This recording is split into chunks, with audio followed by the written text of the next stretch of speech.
Apostle जी, इस बहन का नाम स्टीना है और साथ में इनके भाभी जी आए हैं।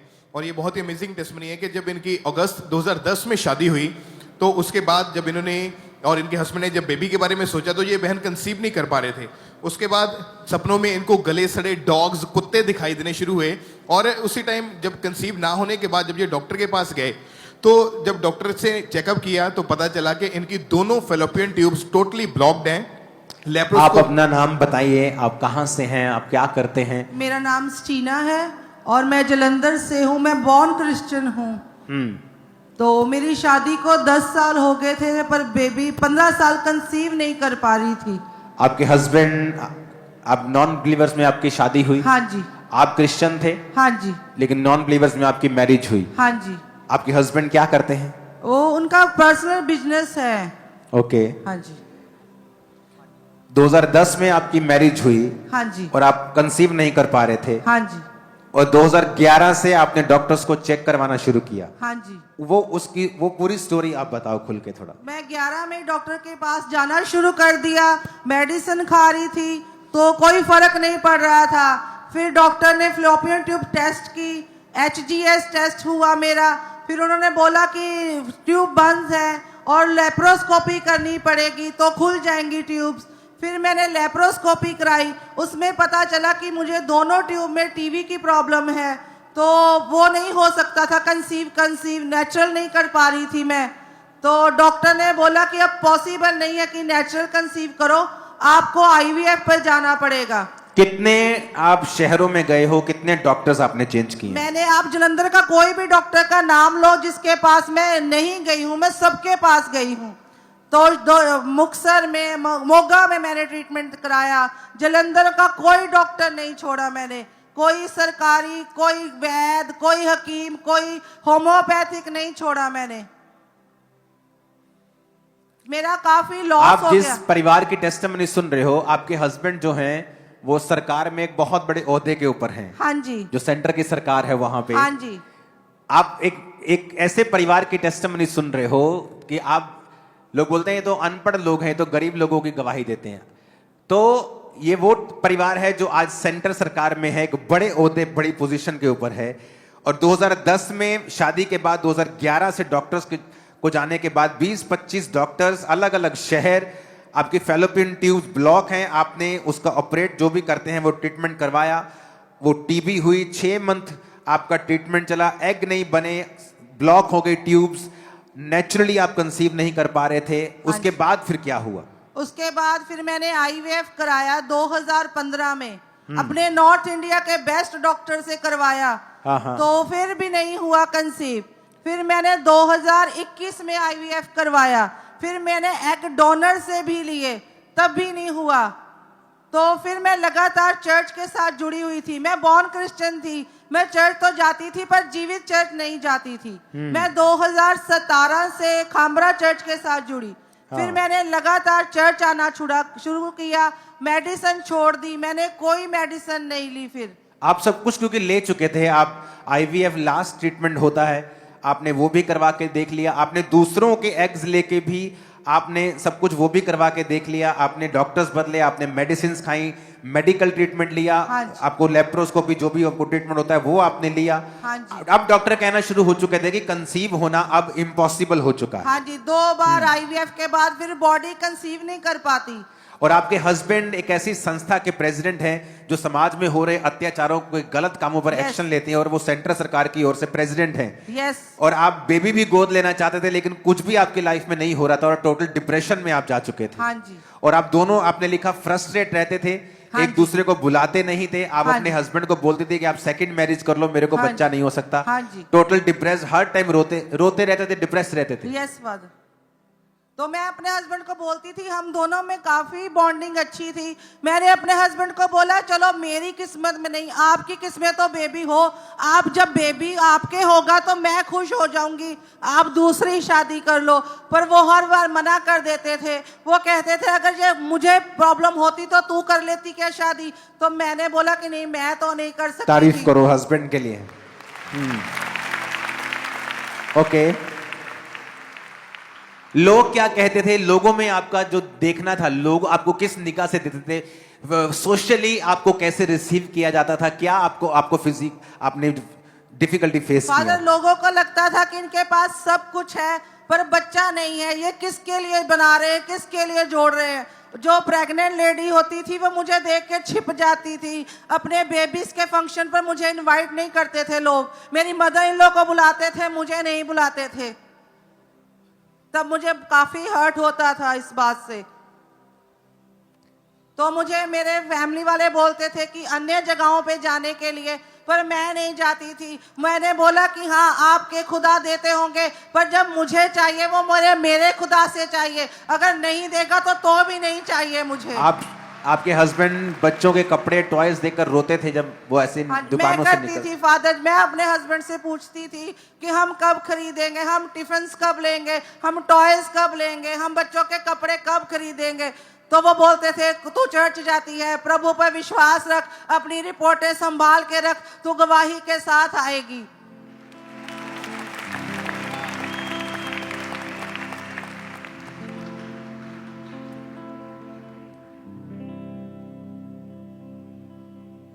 आपने लिखा, आपने टेस्टिमनी सुने कि जिनके पास यूट्रस भी नहीं थे प्रभु ने उनको भी दिए बेबी, तो मुझे भी वो देगा। यस, मेरे पास तो यूट्रस था फादर, जिनके पास नहीं था उनको भी इस चर्च में बच्चे हुए हैं। तो मेरा तो सब कुछ ठीक था, मुझे क्यों नहीं मिलेगा।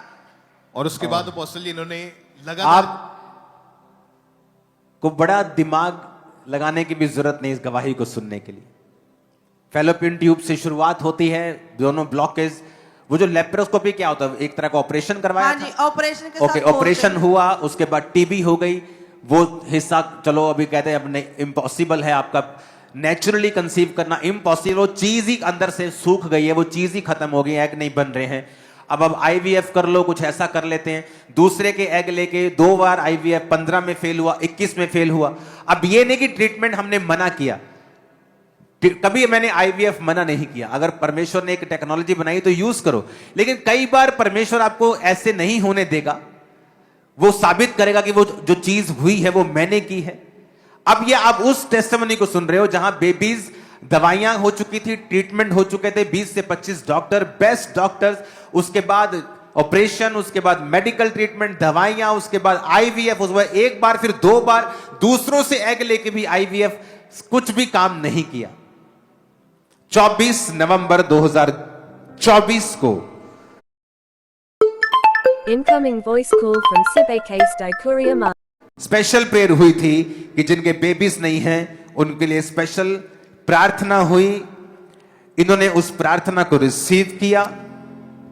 उसके बाद क्या हुआ आप बताओ? क्या आपकी बॉडी में कुछ चेंज हुआ? कैसे मालूम हुआ फादर, आपको? मुझे फीवर हुआ था तो मैं चेकअप के लिए गई, तो 11 दिन बाद मेरी रिपोर्ट पॉजिटिव आई।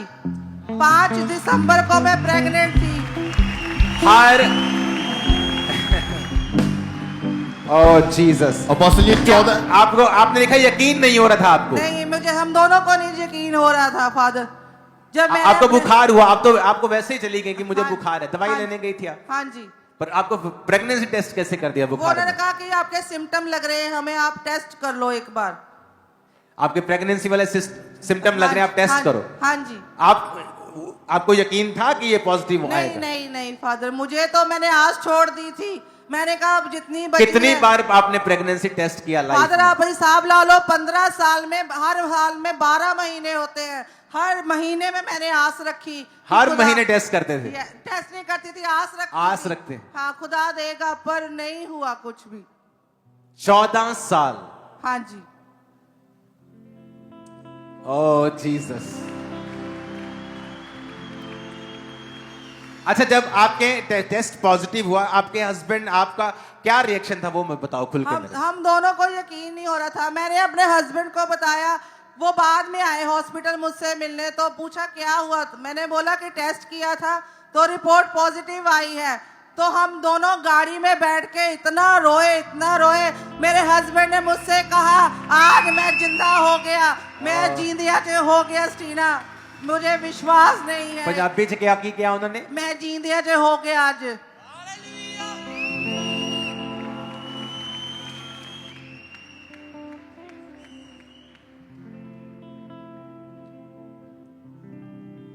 उसके बाद आपकी प्रेगनेंसी चली, हाँ जी 7th मंथ स्टार्ट होने में क्या हुआ आपने लिखा है कुछ? फादर, मुझे पेन स्टार्ट हो गई। 6 मंथ कंप्लीट हुए थे, 7th मंथ के 2 दिन ऊपर हुए थे बस, मुझे पेन स्टार्ट हुई। मैं डॉक्टर के पास गई चेकअप करवाने, तो उन्होंने बोला कि आपके यूट्रस का मुंह खुल चुका है और बेबी की बैक बाहर आ रही है, तो हमें आपको रखना पड़ेगा हॉस्पिटल में। हम रात इंतजार करेंगे कि बेबी अपने आप घूम के ऊपर चला जाए, तो हम वेट कर लेते हैं। तो वो नहीं हुआ फादर। रात को फिर 3 बजे मुझे ज़्यादा पेन शुरू हुई, तो डॉक्टर ने बोला कि आपको डिसीजन लेना पड़ेगा कि आपका सी सेक्शन करेंगे। तो मैंने उनसे पूछा कि कितने चांस है बच्चे के बचने के। उन्होंने कहा बच्चा तो अभी कच्चा है, हम कुछ नहीं बोल सकते, 50-50% चांसेस है बच्चा बचे या ना बचे। तो फिर हमें ऑपरेशन करवाना ही पड़ा क्योंकि पेन काफ़ी थी। फिर बच्चा हुआ तो उसका वेट काफ़ी कम था। कितना वेट था उसका? 700 ग्राम। आप सोचते हैं ना, अंदर जो हालत होती है उस औरत की जो इतने ट्रीटमेंट ले चुकी है, अब उसके अंदर नेचुरली पॉसिबल नहीं है बेबी जाना, लेकिन परमेश्वर की आत्मा ने उसे डाल दिया है और शैतान अभी भी उससे फाइट कर रहा है। ये टेस्टिमनी कितनी बार हम सुन चुके हैं अलग अलग सिस्टर्स की। हाथ खड़ा करो जिनको मालूम है ये बात कि परमेश्वर ने जो दिया, शैतान अभी भी फाइट कर रहा है कि तेरे को दे तो दिया परमेश्वर ने, लेकिन मैं तुझे छोड़ूंगा नहीं। 700 ग्राम्स एक चिकन का भार होता है इतना, एक डॉगी के बच्चे का भार होता है, उससे भी कम होता है, ज्यादा होता होगा। उसको देख, वो देखो स्क्रीन पे आ गया वो। और डॉक्टर ने कहा था इसके लंग्स डेवलप नहीं है, हाँ जी, और इसके और platelets इंजेक्शंस भी लगते रहे इसको, हाँ जी। सांस नहीं आती थी, हाँ जी। बॉडी भी इसकी डेवलप नहीं थी, शरीर भी, स्किन भी लाल थी। हाँ जी। लेकिन आप प्रेयर करते रहे, यस। प्रेयर टावर से प्रेयर करते रहे, Yes. रिकवरी स्टार्ट हुई, Yes. सांस आने लगी। हाँ जी। और आपने लिखा डॉक्टर शॉक्ड थे कि बच्चा हाँ बच जी। कैसे गया। हाँ जी फादर। ओ जीसस। हालेलुया। जब हॉस्पिटल से छुट्टी मिली, आप बच्चे को सीधा चर्च में लेके आए। Yes, Father. और शादी के 15 साल बाद परमेश्वर ने आपको गर्ल के साथ ब्लेस किया है। हाँ जी। और जितनी आपकी फाइनेंशियल, आपके 20 लाख रुपए लगा था, हाँ जी, Father. गाड़ी बिक गई थी, हाँ जी। घर सब हो गया था, हाँ जी। अब आपका फाइनेंस रिस्टोर हुआ है। हाँ जी, क्या Father. क्या है आपके पास? हमारे पास 3 गाड़ियों के साथ परमेश्वर ने ब्लेस किया, 2 घरों के साथ ब्लेस किया, अब नया घर और लेने जा रहे हैं फादर। ओ जीसस।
हालेलुया।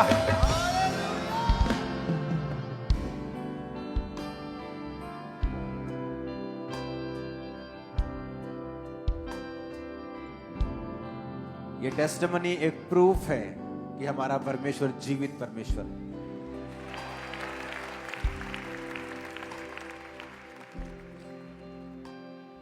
अगर ये मेडिकल ट्रीटमेंट ना होता तो अभी भी शायद मन में होता कि काश मैं आईवीएफ से भी हो जाता है, मैंने सुना है। दवाई खाने से हो जाता है, ऑपरेशन करा के ट्यूब खुलने से ब्लॉकेज खत्म हो जाती है, फिर हो जाता है। सब कुछ जब एक इंसान करके देखता है और जब उसे फिर परमेश्वर देता है, और वो बात मुझे टच की कि हस्बैंड गाड़ी में रोता है और कहता है आज मैं जीवित हो गया हूं, जिंदा हो गया आज।